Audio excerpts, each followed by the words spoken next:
Hey y'all, hope you're doing well today.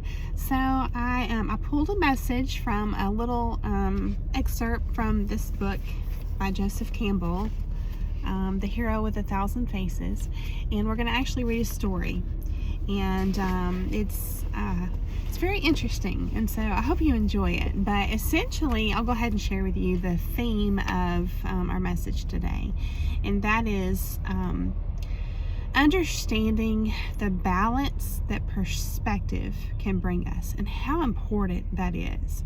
And just, as we're coming into and even starting to operate, with this awareness that we've been gifted, you could say, through not so pleasant experiences. But we eventually reach a point where we do understand that, it's having this awareness is a blessing. And so, but a lot of times we feel prompted to want to learn more, and that's a good thing. It really is. But I feel like we have to be careful with that, and we have to truly kick in that gatekeeper role that we've mentioned before in previous videos and previous readings and everything. And so ultimately we need to learn to moderate our focus, right? And just know, what perspective to approach our learning with, okay, and through. So that's the spirit of the message today, and I hope that it blesses you with some insights. And always my intention is to get the wheels turning for you. So let's go ahead and dive into the message. All right, so let me read my notes here. Understand our experience. Yeah. So another thing we're going to be understanding is how experiencing something impactful via external means in our life actually translates to internal revelations and growth. And that's key right there, okay, as far as shifting perspective. Because what happens is when we get entangled with a toxic person, a manipulator, a controller, someone who just engages in deceit as part of their very essence and who they are, it's like our focus can become so externalized, on their deceit, on all the different ways the darkness, you might say, manifests in this person. And the thing, here's the irony of this, okay? And we're going to actually talk about a concept called the coincidence of opposites. So this kind of plays into that, and this is a new concept for me, so just heads up, it's not like I'm an expert or anything like that, but it's something that you can research, okay? And I'm going to share with you an article. I'll link to an article on that and just down in the description. So but here's what's crazy. So it's like when we come into this awareness via getting entangled with a controlling person, and we're just observing them, which is good and important, you know what I mean, to learn. But our focus is external, okay? And then what happens is a lot of times it's like that lights a fire inside of us to want to learn more and more and more about this, about the darkness and how it operates. Now notice I'm doing this like it's out here, okay? And we're seeing this as total opposite of someone who's living honestly and who values honesty and trying to learn and grow and do their best, and has no intentions of taking advantage of and exploiting other people and all this, right? So it's like it's easy to start to see reality as, because I've talked before about, sometimes you can reflect back on how naive you were and how maybe you had good intentions with viewing everything and everyone is like united, like we all have good intentions at our core. And so it's like you can go from being naive in this manner to now seeing this out here and this person, and you're just mind blown. It's like it creates this this spectrum, this linear spectrum. It's like an opposite of extremes, like polar opposites, right? Of two extremes. And you can place this person or these qualities that this person has shown you, and how people can operate in the darkness way over here on this side of the spectrum, and then you can place yourself over here, right? Well, there's a healthy way to digest and to try and learn and grow and seek understanding with all of this, and then there's an unhealthy way. So today I'm hoping to give you some perspective in what's more healthy than unhealthy, okay? The approach to taking what we've been through and using that in a healthy way to learn and grow to benefit your life, you and those who you love, who are close to you. And so that's the spirit of the message today. All right. Now here's what's interesting. All right, I mentioned that a lot of times people can believe that opposites are truly like on this linear spectrum, right? Like real far apart from one another. Okay. Now some people believe the opposites are not on a straight line spectrum, and this is interesting, right? But that the further you go towards one side, you'll actually end up face to face with the opposite. So what does that mean? It means that instead of it being like a linear structure, right, of good and bad, or light and dark, or whatever, it's like a circle, okay? And it's an interesting concept because if you think about it, it's kind of like anything taken to an extreme, I think, has the potential to manifest something bad, something dangerous, something immoral, something just bad in general, okay? And there is a solution to this, and we'll talk about it. But just keep that in mind, all right? So again, there's different ways to look at opposites. The linear spectrum, where they're just polar opposite and very far apart. And then another way is that it's not linear but circular. Okay, so now I want to lead into a story from this book, so I'm going to read that to you. All right, so this is in the section called The Crossing of the First Threshold. Okay, and if you have the book, the paperback, it's going to be on page 85. It says, "It is told of a young prince who had just completed his military studies under a world-renowned teacher. Having received as a symbol of his distinction the title Prince Five Weapons," that's his name, all right, Prince Five Weapons, which is really ironic because we had just talked about recently the five senses, right? All right.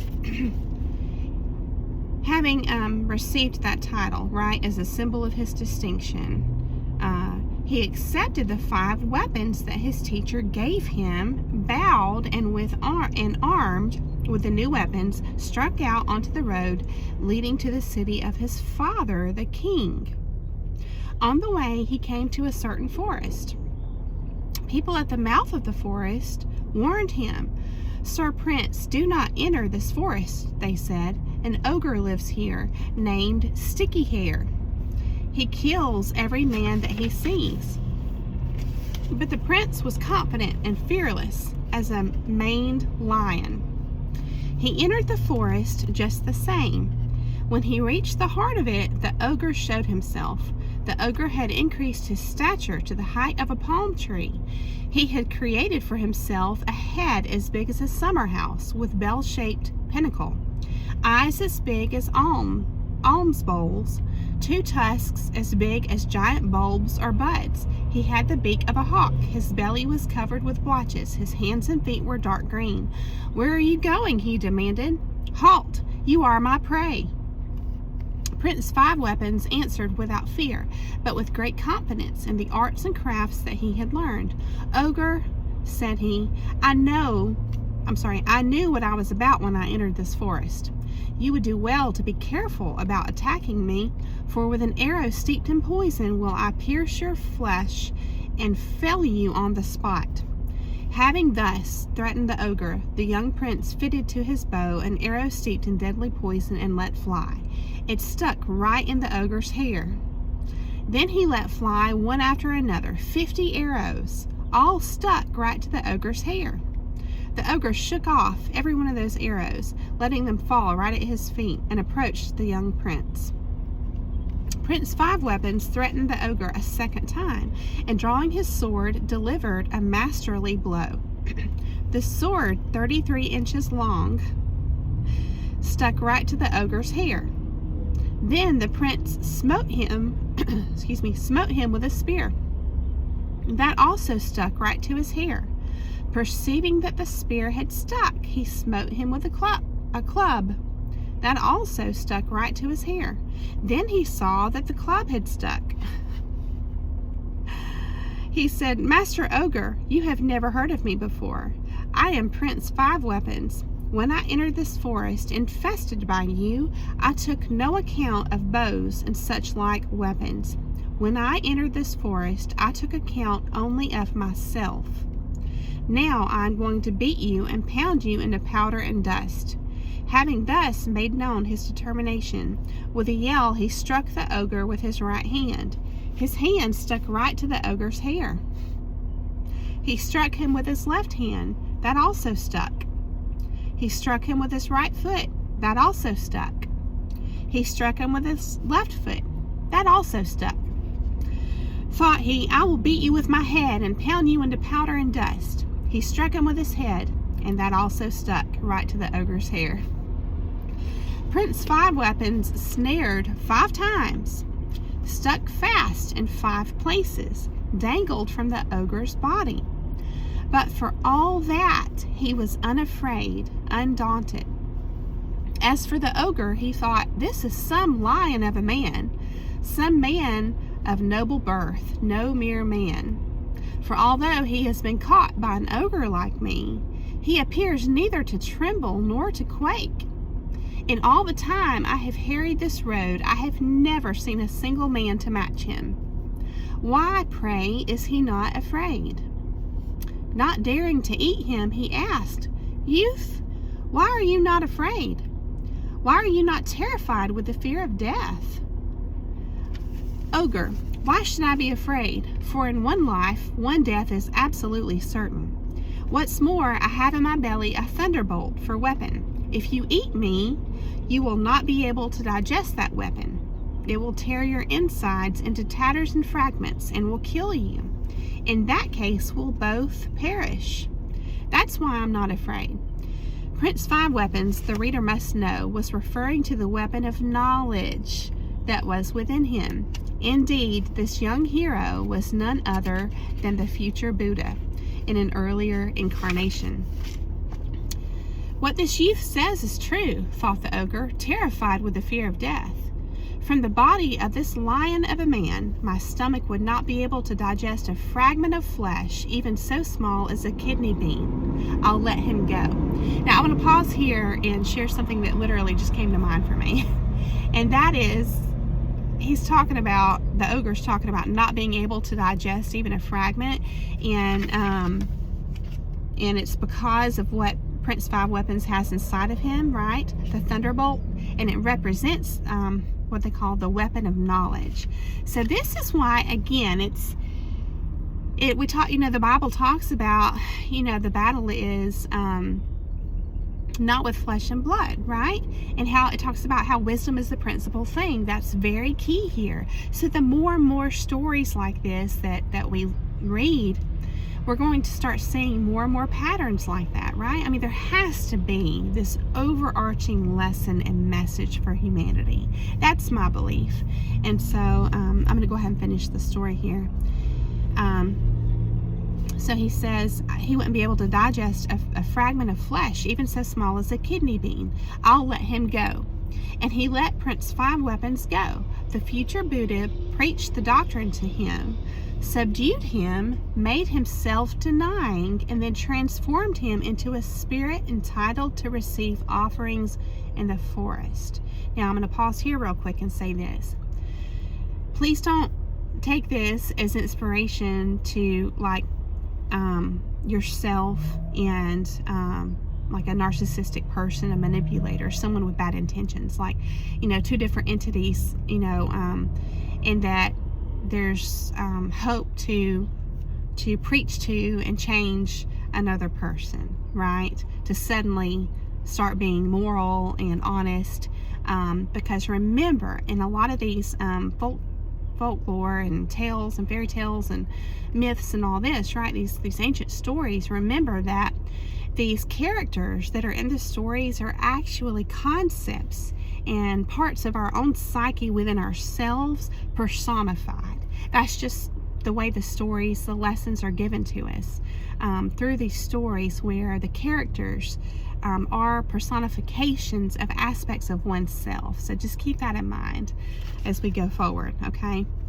So again, the future Buddha preached the doctrine to him, subdued him, made him self-denying, and then transformed him into a spirit entitled to receive offerings in the forest. Having admonished the ogre to be heedful, the youth departed from the forest, and at the mouth of the forest told his story to human beings, then went his way. And that's important, honestly. That very last part, it says, then went his way. So remember, it's so good to truly have that fire kindled inside of you to want to learn, but it's not going to do us any good if we stay stuck there and we're not going on our way, right? That's really important, to continue on our way, because that's our life. Okay.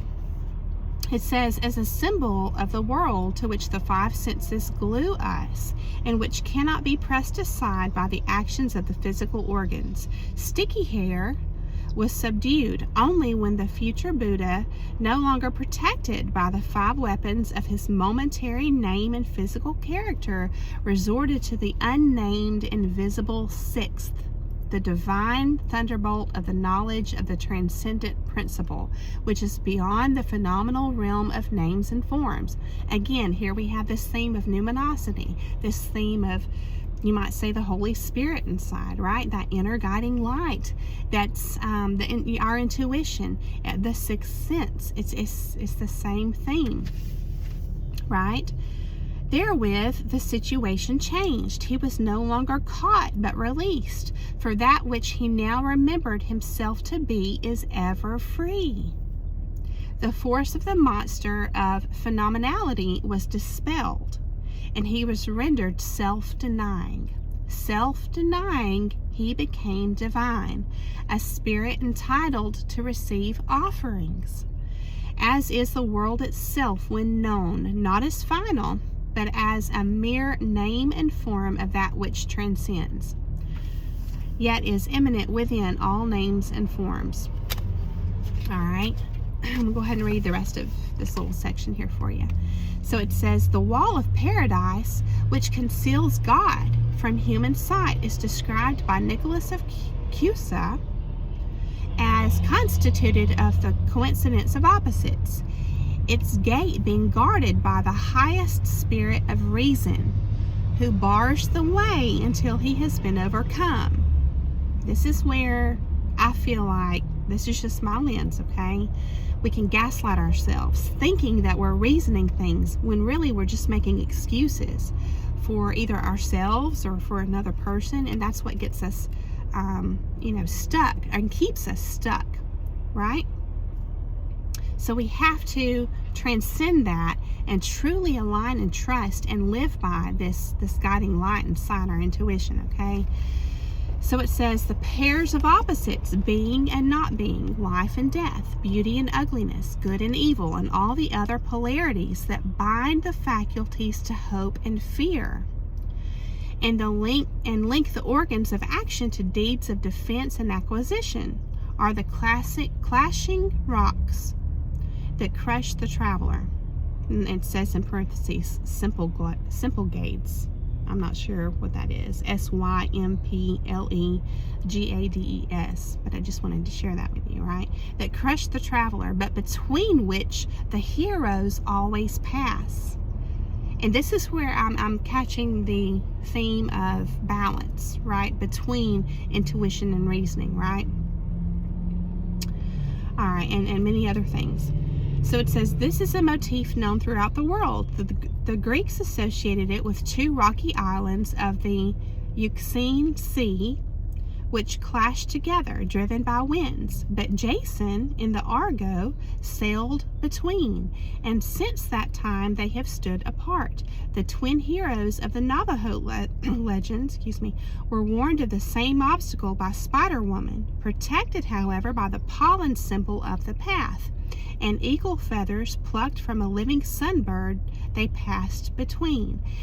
As the rising smoke of an offering through the sun door, so goes the hero, released from ego, through the walls of the world, leaving ego stuck to sticky hair and passing on. So I hope you enjoyed that. I'm going to go ahead and share with you kind of what I pulled from that a little bit more. All right. So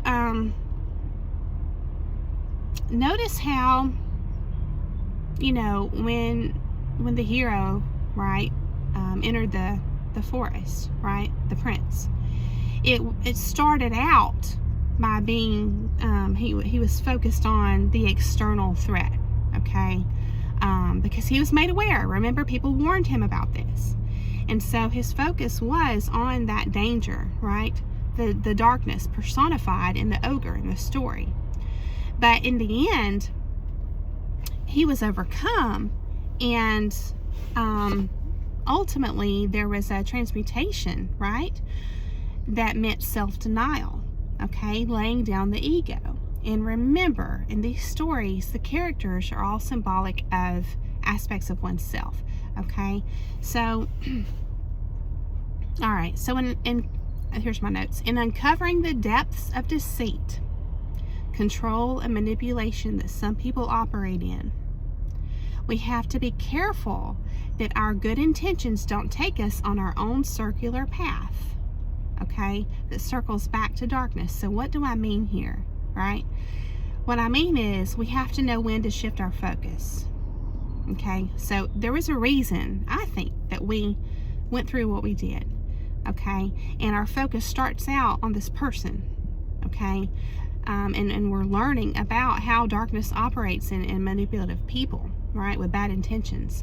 And that's good. And I'm not saying that we should stop learning about that. I think that we should continue learning about that, but I don't think it should be our focus. All right? So in other words, we can keep the focus external on the darkness itself if we do choose to keep the focus external on the darkness. Remember the old saying, where our focus goes, energy flows. Okay? So see, here's the thing. We have a life to live. Okay? And I know you know that, but I think sometimes it's good to hear that from one another. And so the thing is, we have to be brave enough to acknowledge that trauma sometimes can create unhealthy coping habits, right? And what I mean by that is we may think that learning is a good thing, and it is, but we may be missing the part that that we're keeping our focus, like the primary focus that we have on the darkness itself, right? So so this fire inside of you that you have to learn and grow, it's beautiful. It truly is.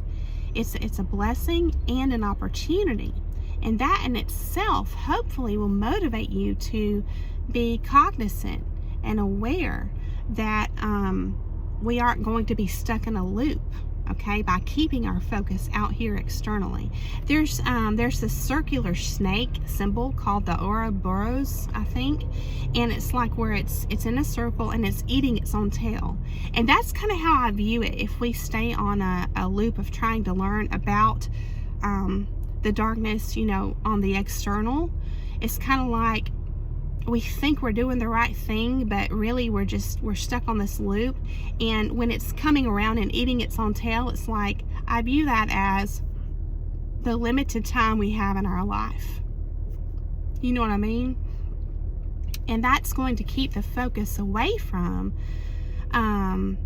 actually living our life and viewing it every day as a blessing and an opportunity. Okay? So again, I think it's important to continue to learn how the darkness operates, but the reason needs to be so that we don't get entangled again, right?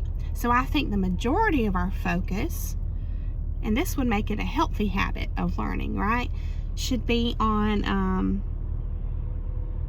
ourselves and growing, right? All right, so take a look here. Yeah, so in the article that I'm going to drop the link down in the description, it actually describes, instead of the hero's journey in that book I just shared a little bit to you all. It's in that book, The Hero's Journey by Joseph Campbell. It's a circular journey. But in this article I'm sharing with you, it talks about how it's really a spiral staircase. So I think that's a really great illustration as far as thinking of growth, that it really depends on your perspective. Because if you're looking at it one way, it may look like a circle. But if you shift your perspective, you're going to see that it's going like this, right? It's circular. It's not straight. And the way I would even validate that is like this. It's like if you're on this circular journey and you hit this point like over here of understanding, and then you continue on your journey, if it truly is spiral and you're ascending, it kind of means you're going to revisit this lesson again at some point in some way, or come into some kind of wisdom shared through other like-minded individuals like you who are pursuing growth as well. And so my point is, you may come back to concepts and gain more clarity again, right? And it's kind of like peeling those layers of the fog as you're ascending the staircase and learning more and more and more, okay? So I thought that made a lot of sense to me, to view growth in that manner, or even our journey, or the hero's journey, not just as a circle, but a spiral staircase. So there's something for you to look into, right? And that's why our perspective truly is crucial, okay? So notice in the story, right, that self-denial is key, okay? And remember, that's a theme in a lot of religions and spiritual beliefs, of self-denial, of ego death, and coming face to face with our own areas that we can grow, okay? Our own weaknesses that we can strengthen and all that. All right.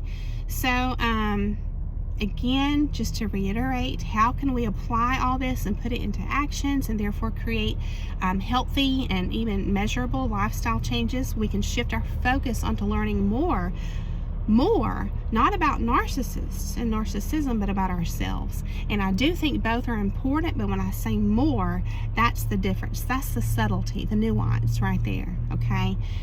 That's the subtle shift. And remember, when we do that, and we do it with intention, that's investing energy, which I view as the creative force, We're creating our life, our new life, focusing on the new. We're investing energy into the right thing, okay?